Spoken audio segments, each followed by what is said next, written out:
Hello, everyone, and welcome back to another episode of the Galactivation series. I am your host, Alexis Christine, and I am here with my co-host, Blue Lightning. Blue, how are you doing today? I'm doing most excellent. Amazing. What kind of crystal is that in your hand? This is a Lemurian amethyst pointed quartz Nice. And what are you using it for? for activations, galactivations, and Love it. Okay. Guys, on today's episode, we are going to be talking about lucid dreaming, dream mapping, and then how to connect to your higher dimensional intergalactic avatarian eternal self via your higher self. So this is going to be Blue explaining a lot of these things to you. What was that hand motion for? I'm already explaining it. Oh, that okay. Blue, I'm just gonna let you take this away. Should we start with the lucid dreaming and dream mapping? The most quintessential thing to realize with the dream body, Mm-hmm. and I say this again and again and again and again to people, is however healthy your physical body is will determine how healthy and strong your dream body may be. If you're into health, wellness, fitness, nutrition, and bodybuilding, yoga, Pilates, martial arts, that will almost automatically convert into your dreaming body as a really strong, healthy, fit, and vibrant dreaming body. Where people suffer the most with their dreaming self or their dreaming body is usually a contraindication that their own physical body is also suffering and also in some form of pain, some form of discomfort. And usually the types of pain from the dreaming realm will carry over into this realm. An example of that would be if someone got hurt and injured in a dream, it could actually come and carry over into this realm. But this is why the protocol and the mastery of lucid dreaming is so necessary, and what I call dream mapping, which I call also it's beyond lucid dreaming. So beyond lucid dreaming isn't just about trying to, quote unquote, trying to have a lucid dream. No, it's literally you are creating the lucid dream or dreams of your choice. You're creating the landscape, the experiences you want to have, and you're also allowing or disallowing what you want in your dreams or out of your dreams. So a lot of people could be thinking, which I know a lot of people will be, how do you consciously control any of your dreams? Dreams just happen. Well, that's from someone who's an amateur who just doesn't know how to consciously dream. And when you're consciously dreaming, they just don't happen. Conscious dreaming, aka creating your dreams into reality and vice versa, allows you to have the best possible dreaming experience ever. And at some point, and this is way down the road in the advancements of this, and this is where trainings, teachings, special instructions come in for really advanced dream mapping, lucid dreaming protocol. It can get so advanced that it's no longer a dream anymore. In fact, it winds up being all these other alternate realities to include, I'll give this seemingly random example. You go to bed at night, you've done all the techniques and the trainings. Let's say hypothetically, you set the intention and you did all the right steps, but one of the main intentions was, I want to go to the year 1859. All right, if you want to go to the year 1859 in your light body, astral dream body, you could do that. If all the right sequences and steps are set up, you will immediately time travel in your light body. You'll co-emerge into either an ancestor who has very similar genetics and DNA to yourself, and or you'll literally float around like an actual orb or being of light where nobody can actually see you. So the lucid dreaming can eventually turn into astral travel, is what you're saying. It can turn into astral travel. aka interdimensional travel. Okay. So let's back up for a second because you just covered so much. Just hopping back to lucid dreaming. So lucid dreaming is essentially having consciousness over your dreams and being able to control the narrative, correct? Yes. If you're a beginner in this, you're going to believe that you can't control your dreams. So how can people who are just beginning and just starting out build on that skill to be able to consciously lucid dream? First off, I'm going to go back to what you were saying. You have to have a love and a joy Mm-hmm. dreaming, namely dream mapping or lucid dreaming. Okay. It has with fun and joy, literally following and abiding by your highest good and following your highest joy, your highest bliss. I love that. The more blissful you can get, aka tranquility, Mm-hmm. the more tranquility you can create in your being, which is a sublime relaxation. It's not just regular everyday relaxation. It's a very unique type of relaxation, aka tranquility. The more you'll have the capability of enjoying and celebrating and moving within and throughout different dream realities or dreamscapes. Okay. Come at it from a place of enjoyment first. I mean, I think that's how we should do everything in life. If we're not enjoying it, then why are we doing it? Right? Very rare instances it's not going to be about enjoyment based on if you start getting special missions and assignments from the higher councils of light, then sometimes it's actually going to feel like literally like work. And people are like, well, I do work in the dream time. Well, yeah, you do work in the dream time, but are you down here for that work? And if you're not being paid for that work in dream time and you know you're quote unquote working, they'll don't do the work until you request a form of payment from the councils of light. And that's a whole nother subject, but interwoven. So if you're one of those people who know you're doing a lot of work in dreams, when you're coming back in this reality, you're exhausted. You're like, oh, I know I did a lot of work in dreams. Don't just do that work for free. You need to make special requests. And one of the easiest ways of doing that is writing in your journal. You're meant to have some form of dream journal no matter what. Not a tablet, not a computer, not a smartphone, a physical piece of paper, and it's got to be blue ink. Why blue ink? Blue. The color blue activates the brain memory, cellular receptors in the mind to help remember dreams better and to help activate the pineal gland and the third eye a lot more in a clear, crisp way.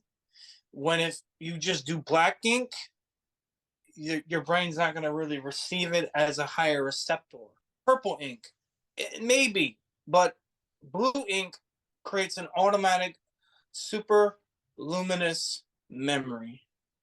Okay, so then out of curiosity, if someone is trying to get better at remembering their dreams and tapping into the lucid dreaming skill, would keeping the physical dream journal with blue ink help strengthen that? Yes, 100%. Okay. Is there In the anything else beginning, that they can do? about the blue ink part, but the more I kept deliberately using blue ink, the better. Okay. Basic, very beginning, and I'm not going to teach all 12 steps. I'm telling Okay. you this all. I'm not, but that's when finding me as a teacher comes necessary. But this I call this 0 point. This is not even step one. 0 point is the thought, the idea. What kind of dreams or dream do you want to have? Is it just because you want to explore in the dream time? Or is there an actual problem, issue, or situation you want to heal and make better in this reality? So if there's a problem happening in this reality and you want to heal it and fix it and make it better for yourself and your life, the very most basic statement that you can write down that I've seen work just like sheer miracles, just with this one basic statement, is the statement, please, I'd like guidance with, or I'd like guidance on. But the 0 point of that is become familiar with anywhere from 4 to 12 of your spirit guides. If you are familiar with it, even if you're like, oh, I don't know who my spirit guides are, Well, there's at least four you can think of immediately in your mind who are your spirit guides, from totem animals to actual angels. And those are the main four that are going to stand by at the 4 points of your bed or the 4 points of your bedroom. And they're going to be the main four that help guide you into that dream, into that guidance and those blessings. So it's, I please like guidance, blessings, assistance, help, support, miracles with. And it doesn't matter if you write a whole list, anywhere from 5 to 10 then things you want guidance with in this reality, you'll immediately get help from your spirit guides, from your oversoul, and you'll have either a dream about it, and or you'll wake up the next morning with the epiphany or the realizations of what to do about it. Or sometimes it's a delayed effect that later in the reality, after dreaming about it for so many nights in a row, suddenly synchronicities and miracles start to happen. That is really cool. And for those of you listening who are struggling to connect with your spirit guides, you can come book a session with me and I will take you through a meditation to connect with them yourself. Basically, the spirit guides are what's going to help them lucid dream. Is that what you're saying? Or is it specifically for guidance in the dreams to help in the 3D world? This goes back to old school vision questing, Okay. which I can't speak much about because I'm not going to claim to be a shaman or a Native American. But I will say the way the dynamics of vision questing work is choosing a spirit guide or guides, or them choosing you.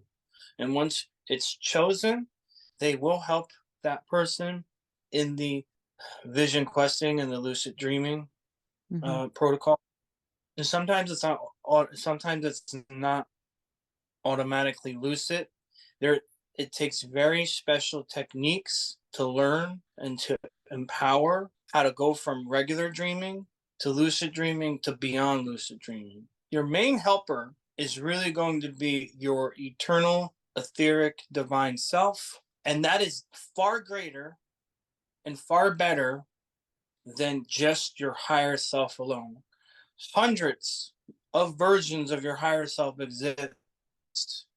You don't know which version you're working with at any given point in time. Nobody, because there's so many versions of your higher self. The moment you tune into your eternal, etheric, divine, celestial self, you'll be working with the highest of the highest and the best of the best. Most people will not tell you that there's a difference between the higher self and this eternal, effervescent, everlasting, immortal self. And there's a huge difference. And even people are like, yeah, I'm in communication with my higher self. I hear my higher self all the time. Yeah, but which version of your higher self? There's hundreds of versions of your higher self. So it's being able to tune in to that highest oversoul self versus the hundreds of other voices or essences you may hear in your mind.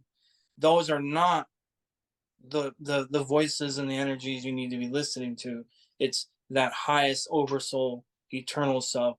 You want to make the intention, write it down on paper to even connect with your eternal self, because that eternal self is actually more powerful than even your spirit guides.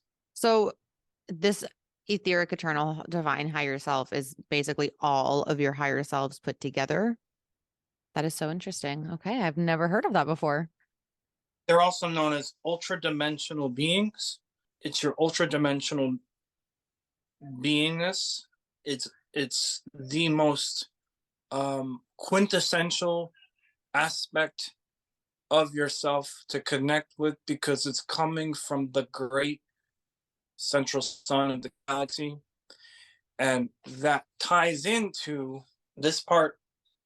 The next part I'm about to mention is probably almost more important than the previous parts. And that's dreaming just for the sake of dreaming via sleep dreaming. Most people are dreaming from their mind, but they don't realize you can literally move your consciousness and your spirit from your mind into your heart. and then you actually start dreaming in your heart. So dreaming in the heart is ultimately more powerful than just, oh, I had a lucid dream, but it was in my mind. If you had a lucid dream without dreaming in the heart first, you're more likely going to experience massive amounts of duality and polarity in the dreams. Mm-hmm. Wake up the next day with just as much duality and polarity.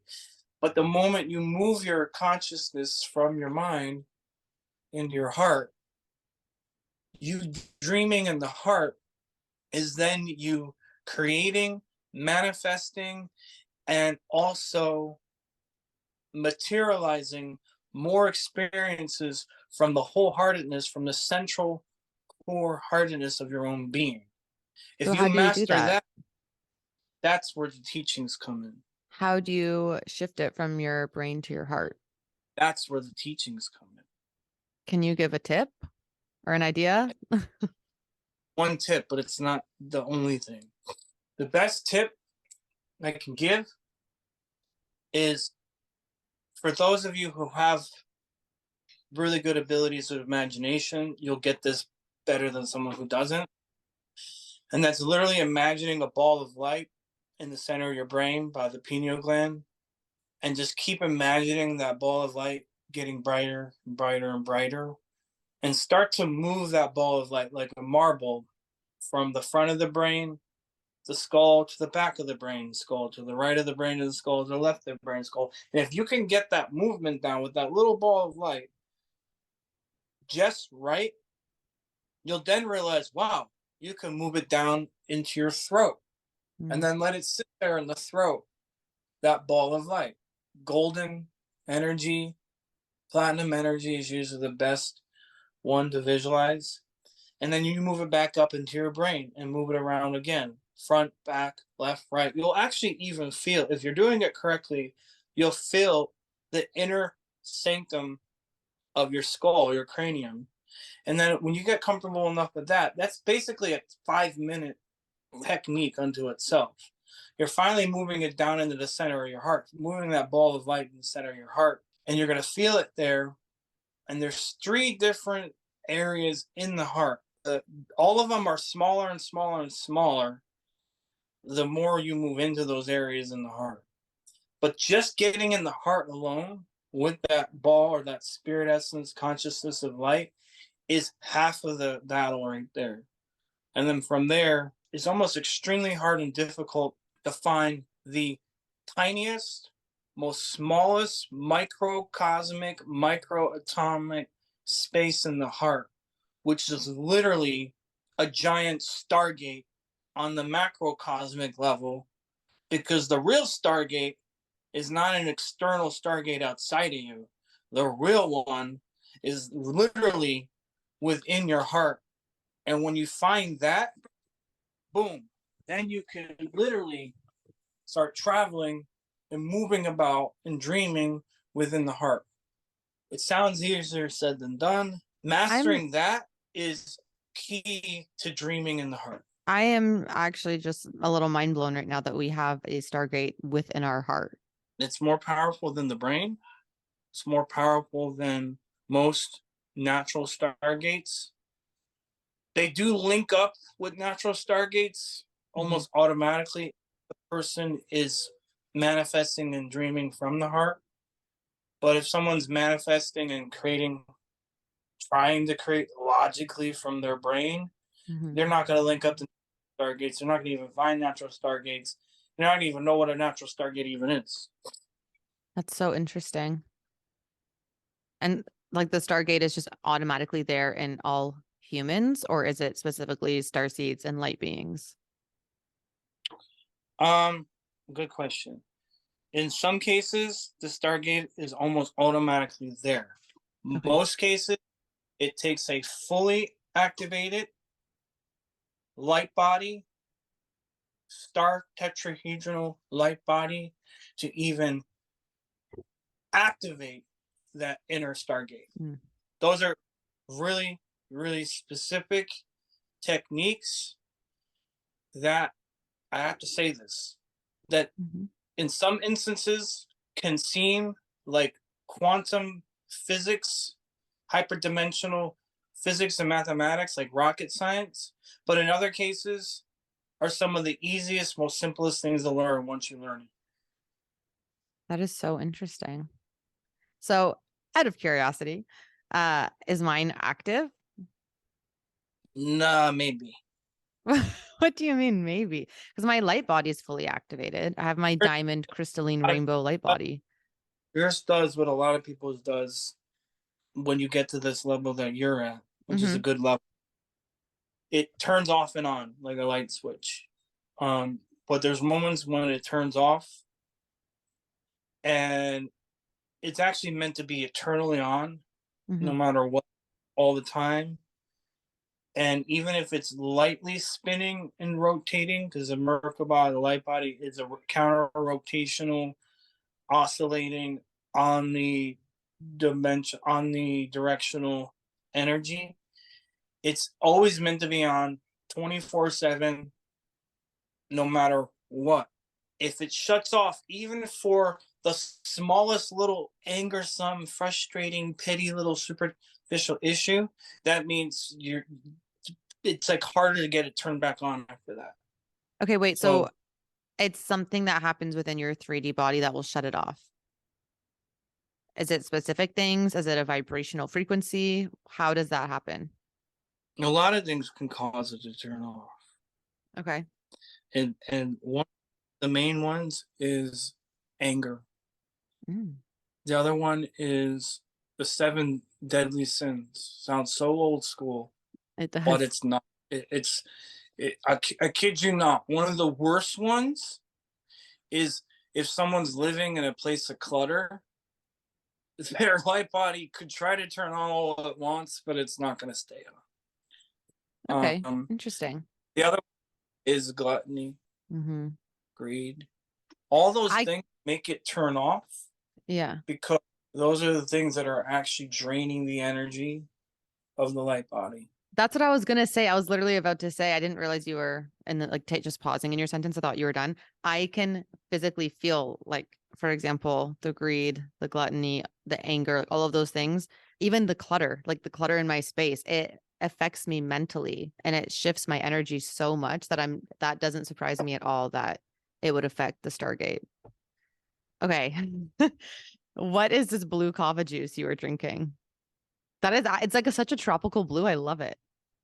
This is called Blue Oahu, and Mm. it's formulated. It was formulated and developed in Oahu, Hawaii, and it's a very magical, multi-mineral, essential fatty acid infused, flavorful mocktail tonic. It's my super soldier juice. But it's kava, right? My super soldier serum. It's kava, Yes. but it creates so much tranquility. It simultaneously creates so much hyper focus. What is the flavor compared to the kava that you served me This and my friends flavor, in Mount Shasta? citrusy, coconutty, blueberry. So it would actually taste good instead of dirt water. Yeah, comment on my dirt water. I personally liked it. I enjoyed it. It was a very earthy taste and I did not mind it at all. It's just funny that it literally There's a tasted reason like dirt water. that makes it so significant. And Hmm. I'm not just saying I'm the kava guy that's been to over 150 kava bars in our country, in the nation, the United States alone. What I am saying, and I had this epiphany years ago, merkaba, Kaba, Mm. merkava, kava, kava, the root, the tea, the drink is literally fuel, super 0 point energy fuel for the light body, for the merkaba. Kava is the fuel for the merkaba. Can we side note for a second and just talk about kava? Because I don't think I've ever seen you for a moment without having access to some sort of kava. And you guys, when we were hanging out with him in Mount Shasta, he had gallons of kava just in his car. And whenever he wanted more, he'd go pop the trunk, fill up his water bottle with more kava that he made. Like kava is just, I feel like, part of your identity at this point. So like I know you just said it's like one of the top activators for the light body, but what else is it for? What else does it do? Because that cannot be the only reason that you drink it. a hyper lucidic intelligence. It's a hyper dimensional focus. It's a calming of the mind to the point where if I was used to having really bad racing thoughts, I no longer have racing thoughts. I Mm, call it having 1,000 thoughts a minute to suddenly just having 10 crystal clear, laser focused thoughts. And that's all I'm focusing interesting. on. 10. And some moments I have no thought at all. Ideally, I'm striving for just pure void. The other thing is it calms the nervous system.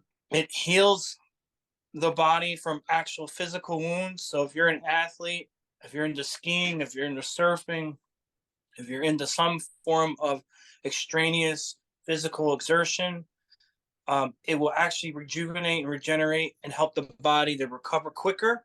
Hmm. And in the right dosage and the right combination before you go to bed at night, if you have kava before you go to sleep, it is one of the most ultimate, relaxing, divine tranquility, lucid dream activators. Okay, so back to the lucid dreaming, it helps with that as well. That is very interesting. And it's a social stimulant. So if you're used to Yes. being shy, introverted, oh, I'm shy, I'm introverted, I don't normally just go up to people and talk to them.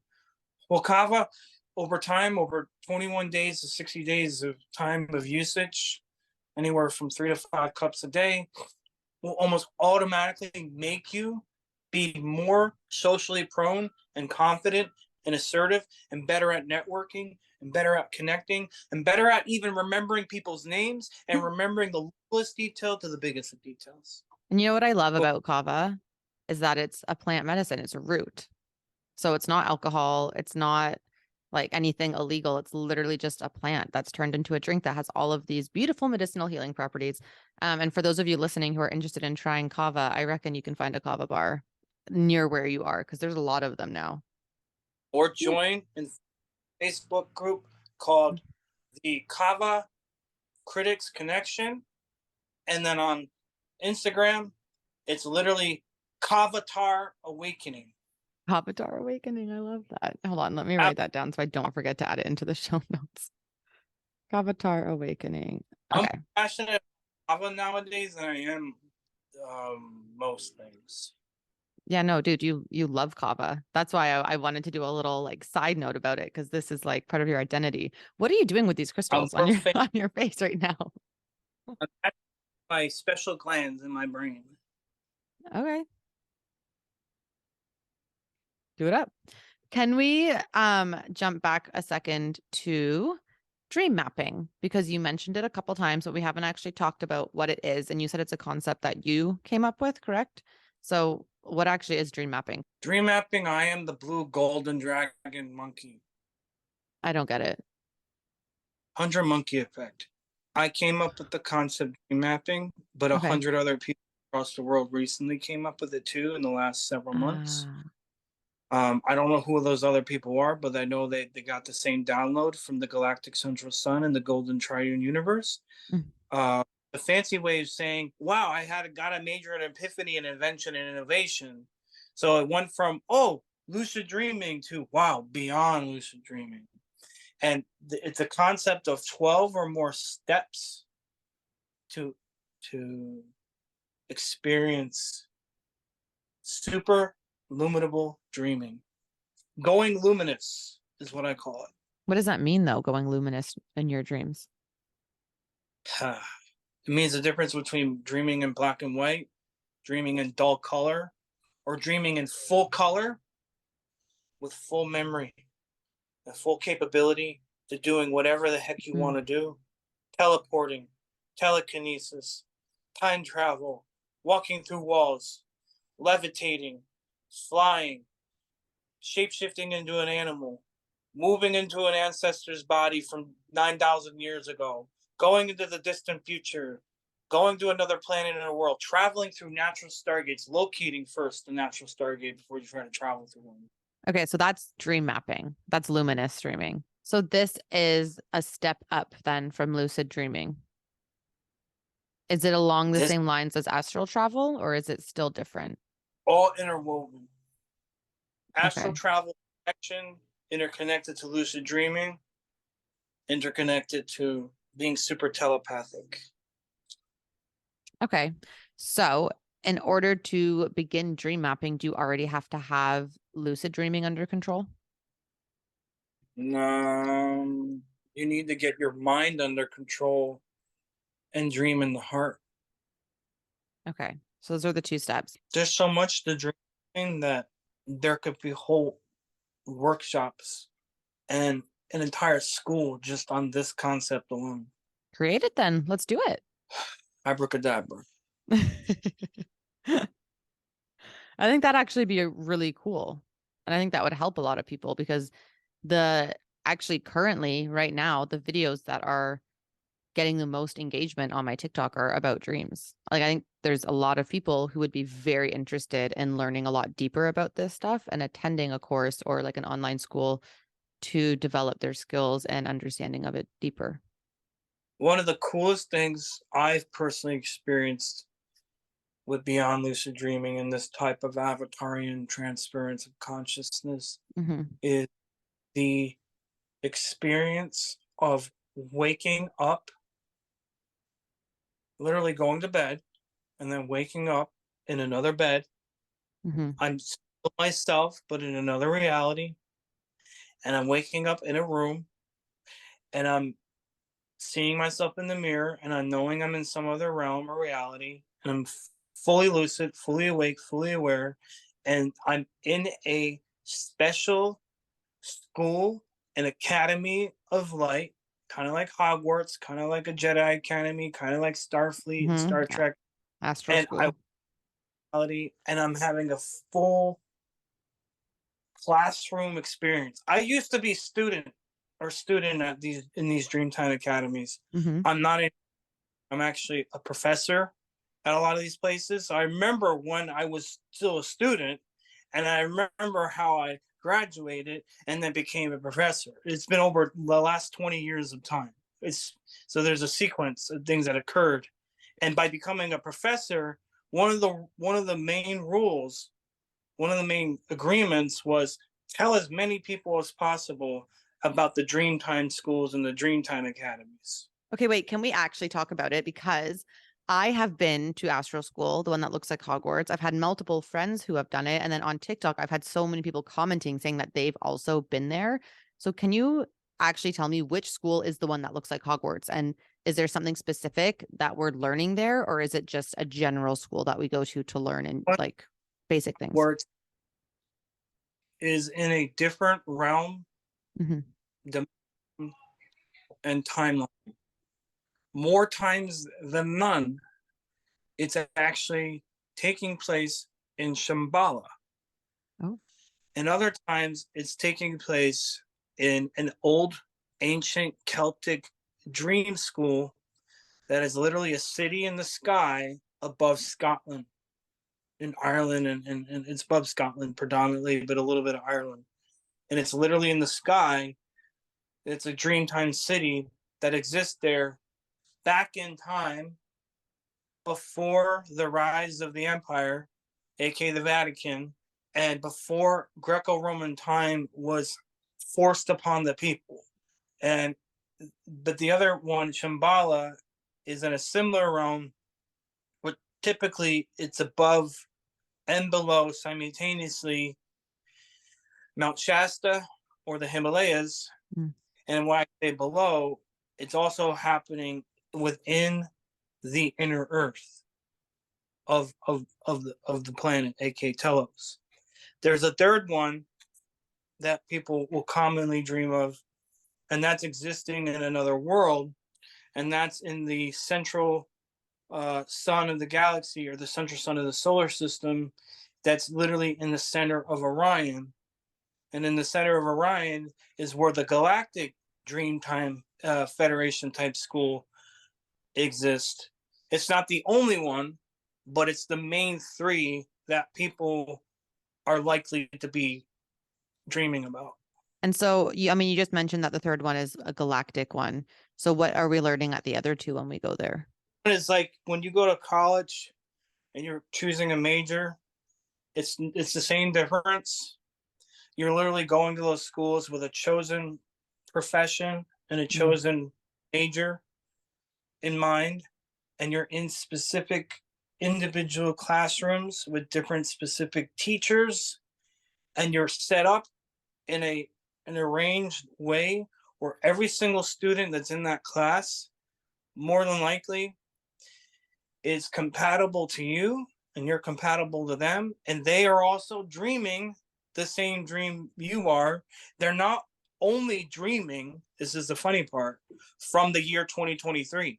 They could be dreaming from the year 1200 AD. They could be dreaming from the year 2400 AD. It doesn't exist in a known place, in a known timeline. It exists outside of time. And regardless of who's there in the classroom and what major, what special profession, major, or technique you're choosing to learn, everyone's there to learn that one same thing in the different classrooms that exist. Depending on what is being taught will determine if it's the mystical arts, healing arts, or if it's literally about something along the lines of building and creating an actual invention that's meant to be built and created in this reality. Most people in the very beginning in these Dreamtime schools, based on those main three, are all going to be learning the basics, and that is psychic awareness 101. And it's usually teaching people telepathy, empathic skills. Oh my God, wait. Everybody has to go through that orientation first. And surprisingly, not a lot of people pass. A lot of those people fail and they drop out of school and they never are invited again. And then those who pass that basic orientation in the beginning are then allowed to go to further and higher studies. Okay, wait, can I tell you something just based on the telepathy? So last night I was in San Jose with some friends and we were hanging out with this other friend who we had met over the time that we were there, and they had a dog. And so I'm sitting on the couch with one of my friends and this dude's dog. And I look at the dog and in my head, I think, can you teach me telepathy? And the dog wiggled its ears the same way Chispa did, the dog I mentioned in the last episode. Both dogs had the exact same response when I asked them the question. And I just thought that was really cool. Animal communication is usually how, in those Dreamtime schools, they will start to teach you so that you can eventually, down in this reality, learn more types of animal communication. But if you do have a dog or a cat, do not hesitate in your mind, in your own mental construct, to asking the dog or the cat, please teach me telepathy. Please show me how. And if you say it out loud, as long as you're by yourself and you don't look like a weirdo, you can say it out loud too. But the cat or the dog or the bird, if you have a pet bird or lizard, whatever the pet is, will actually do its utmost best to show you telepathy, because pets and animals are automatically all telepathic. Yeah, it's so cool. So cool. I mean, I haven't really gotten past that point yet of them saying, yeah, I'll do you telepathy, because I don't really know what to do after that. Do I just keep asking them questions in my head or out loud and then having them answer somehow? Like how am I developing this beyond asking them to teach me telepathy? It all begins with asking. Those steps and techniques take a certain higher level of training, including if you're going to bed at night and requesting to be in those Dreamtime schools.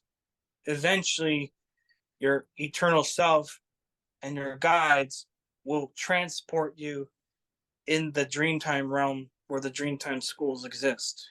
And then you'll come back down from those experiences in this reality with more steps of your own innate telepathic capabilities.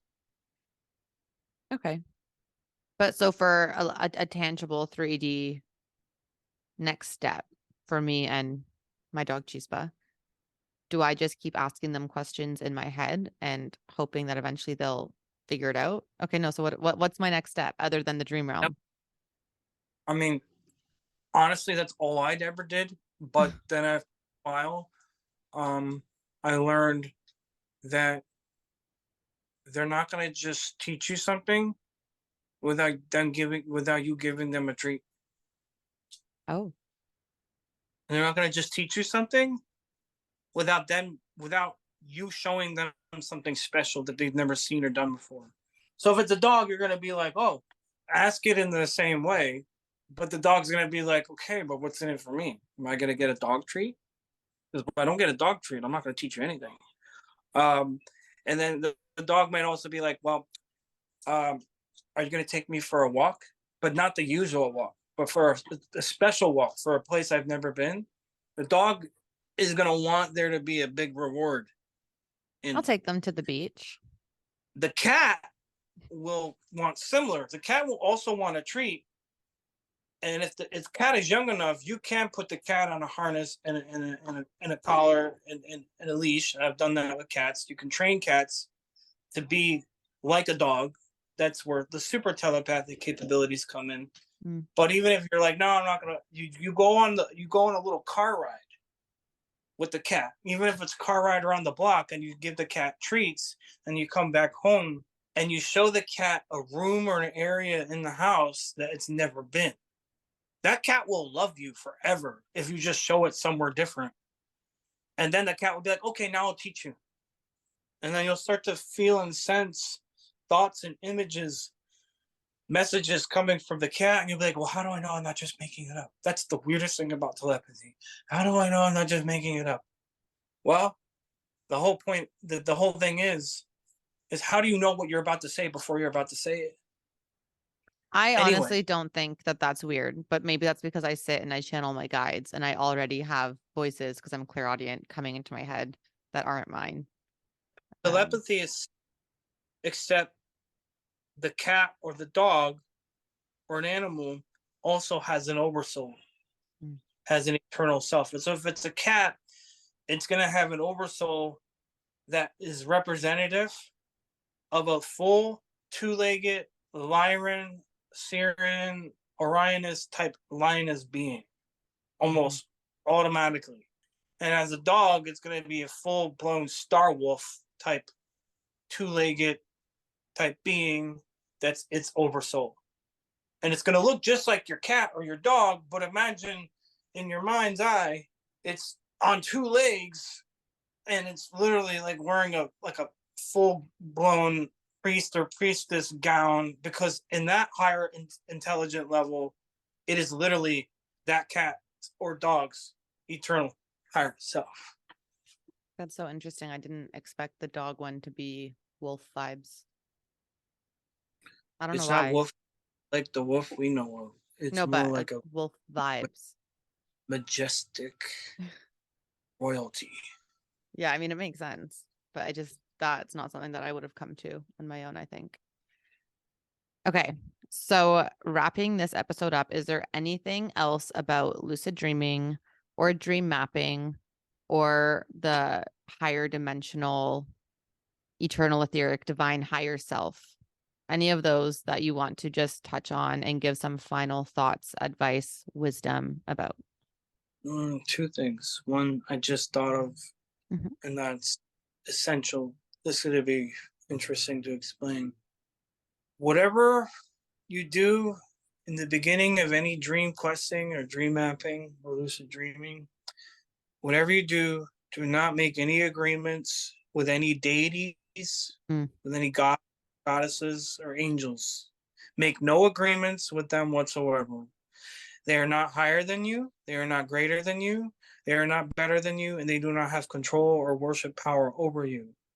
If you are worshiping a god or a goddess or an angel, and you're making an agreement with that god or goddess or that angel, no matter what name they go by, no matter how high and great you think they are, in fact, you as a super illuminable, superhuman being and your eternal self is in fact way higher than that god, way higher than that angel, and you give them the instructions.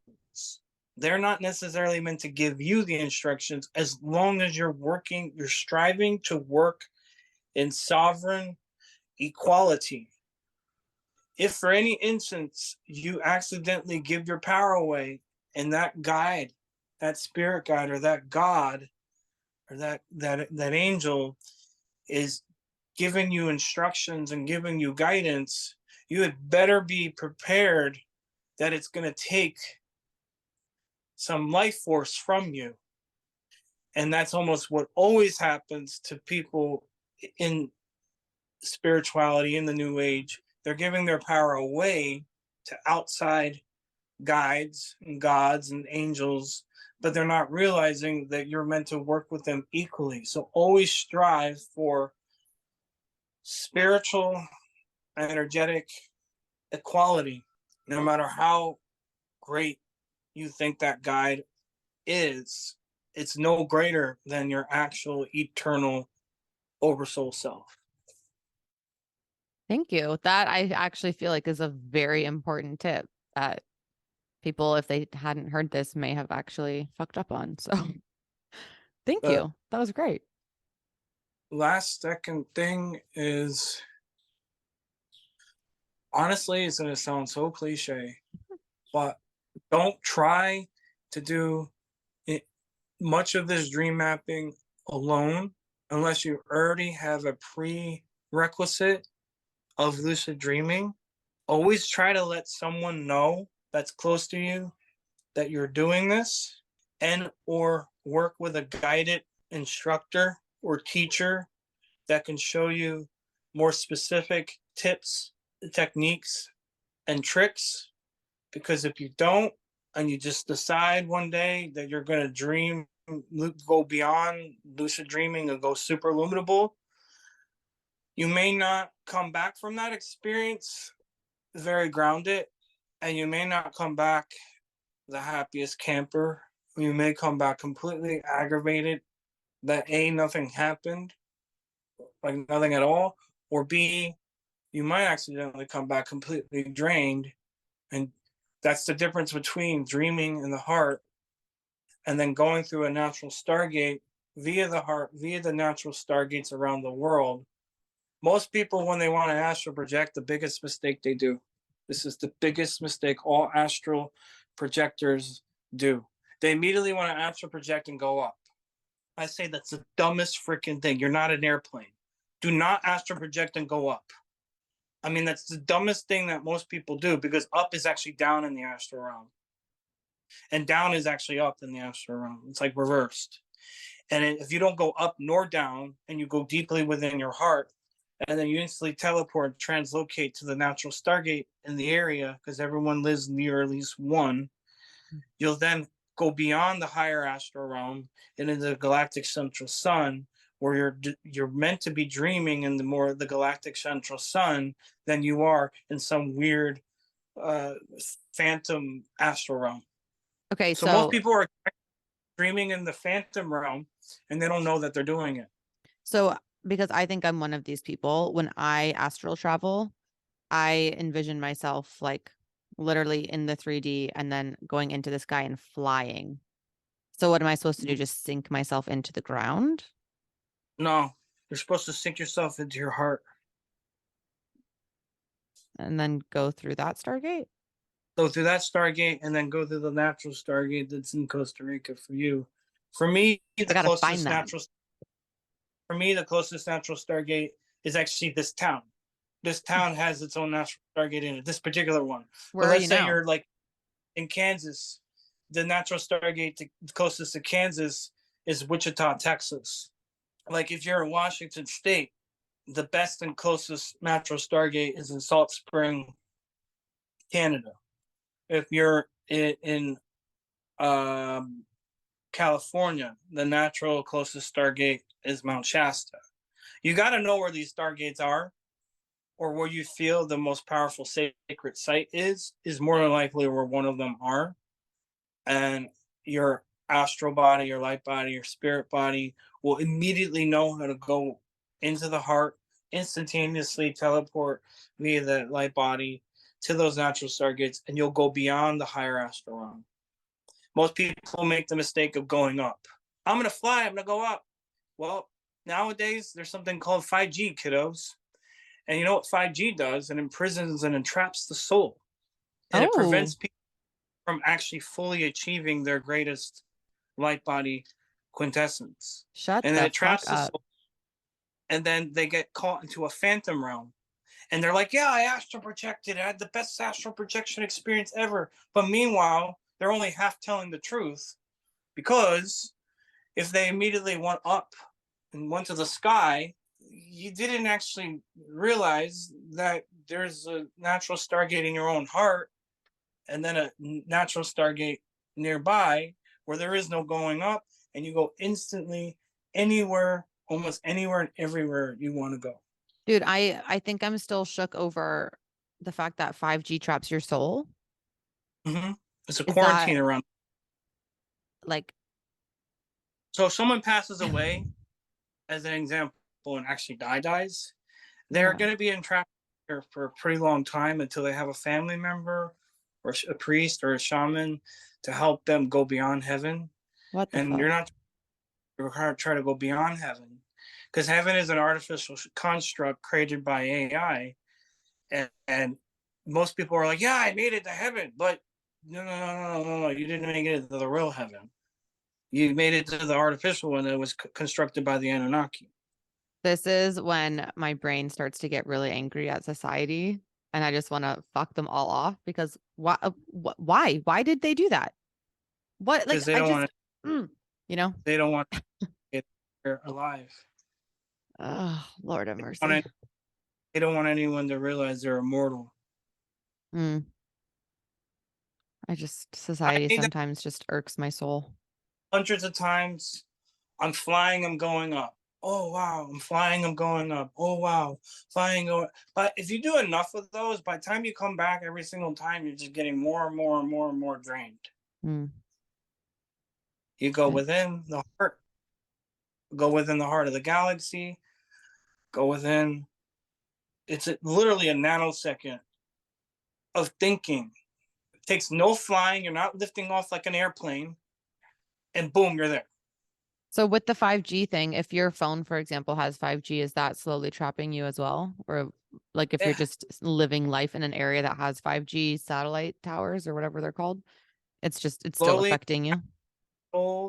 and making the person a digitalized, fractionalized version of themselves. And before they know it, they're becoming more and more artificial and less organic. I am not saying AI is bad. So, any of you AI artists out there, get it out of your head. I am saying that there's a natural, organic, evolutionary process, and there's an artificial, de-evolutionary process that is keeping souls on Earth, keeping them here, and not allowing them to move anywhere else. Hmm. That's wild. That's fucked up. I honestly, like, I'm like looking at my phone now, like, God bless Costa Rica for never allowing me to surpass 4G and most of the time sitting in 3G because the service sucks. Well, thank you so much for today's episode. Everyone listening, I hope you enjoyed it. And if you do, please give us a like, a review, a rating, and share us with a friend so we can help expand everyone else's consciousness with all of this knowledge and get everyone into ascension, hopefully sooner than later. Thank you so much for listening today. And Blue, thank you so much for coming on. I hope all of you have an amazing rest of your day coming from two people just like you.